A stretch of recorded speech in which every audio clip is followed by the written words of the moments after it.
Natandaan mo lahat ng mga sinabi ko sa'yo. Natandaan mo ba? Ay, opo naman, madam. Tsaka sinulat ko pong lahat para hindi ko makalimutan.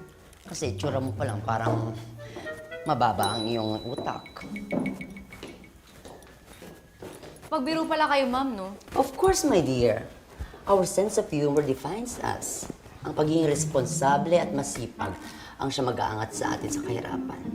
Ikaw, responsable at masipag ka ba? Ay, oo naman, ma'am. Maasahan niyo po ako. Nakikita mo to? Pintuan po. Tama. Isa ang bawal na rule dito, ha? Bawal na bawal kang pumasok sa kwarto na yan. Kahit po kayo bawal? Gusto mo pa ba itong trabaho to? Madam, sense of humor. Sabi niyo nga kanina, di ba? Sorry. Punta na tayo doon. Sige po. Opo, Nay. Kapag sweldo ko, ipapadala ko agad dyan. Kamusta na po pala si Dong? Oh. Matagal pa ba yan? Ay, kausap ko po yung nanay ko. Sandali na lang po. Ano? Nay, Anong kausap? mamaya na lang po. Tatawagan ko po kayo. Alam mo, pag panahon ng trabaho, hindi nakikipagchismisan ka dyan. Ano yan, naka-unli call ka ba? Nakaplan naman po ako. Nakailang araw ka na ba sa akin? Magtatatlo po sana ngayon. Gusto mo bang magpag-apat pa? Pasensya na po kayo, madam. Kinakamusta ko lang naman po yung nanay ko sa probinsya. Bakit? Mamamatay na ba yung pamilya mo? Mamamatay ka na ba? Pasensya na po kayo, madam. Di na po mauulit. Hindi! Ano ka ba? Ulitin mo. Nag-i-enjoy nga ako, di ba? Ano ka ba? Mas maganda nga yan. Sige, ulitin mo pa.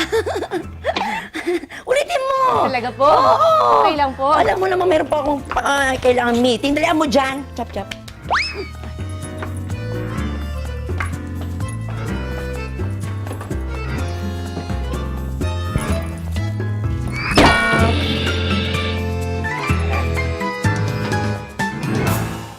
Ay, in fairness. Sosyal na mga kliyente ni madam, ha? Apa, wow. Hala. Naku, lagot na ako niyan.